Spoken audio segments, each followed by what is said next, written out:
TRS MLC Bhanuprasad ఆసక్తికర వ్యాఖ్యలు చేశారు. ఓ కార్యక్రమంలో మాట్లాడుతూ మన పెద్దపల్లి ప్రాంతానికి చెందిన శ్రీధర్ బాబు సీఎం అవుతారనే ఆశ ఉండేదని, ఇప్పుడు కాకపోయినా ఎప్పటికైనా సీఎం అయ్యే అవకాశం ఆయనకు ఉందన్నారు. ప్రస్తుతం ఆయన ఐటీ శాఖ మంత్రిగా ఉన్నారు కాబట్టి పెద్దపల్లి జిల్లాలో ఐటీ పారిశ్రామిక అభివృద్ధికి కృషి చేస్తారనే నమ్మకం నాకుంది అని పేర్కొన్నారు.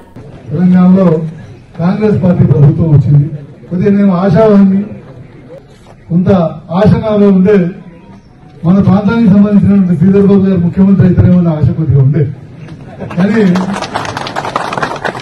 కాంగ్రెస్ పార్టీ వచ్చినందుకు అట్లయినా మన ప్రాంతానికి సంబంధించినటువంటి శ్రీధర్ బాబు గారు ముఖ్యమంత్రి అయితేనేమని కొంత ఆశ ఉండే. సరే, ఇప్పుడు కాకపోయినా ఎప్పటికైనా ఈ ప్రాంతం నుంచి ముఖ్యమంత్రి అయ్యే అవకాశం ఉన్నదంటే శ్రీధర్ బాబు గారికి ఉంది కాబట్టి కావాలని కూడా కోరుకుంటున్నాం.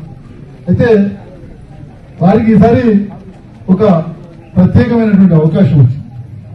వారు ఇప్పుడు ఐటీ మరియు పరిశ్రమల శాఖ మంత్రిగా ఉన్నారు. ఈ ప్రాంతం మన ఈ పెద్దపల్లి జిల్లా మొత్తం కూడా వారు ఇప్పుడు పరిశ్రమల శాఖ మంత్రిగా ఉన్నారు కాబట్టి, ఐటీ శాఖ మంత్రిగా ఉన్నారు కాబట్టి ఈ ప్రాంతంలో ఐటీ అభివృద్ధికి అదేవిధంగా పారిశ్రామిక అభివృద్ధికి వారు తప్పకుండా కృషి చేస్తారనేటువంటి నమ్మకం నాకుంది. ఈ ప్రాంతంలో ఉన్నటువంటి యువతకి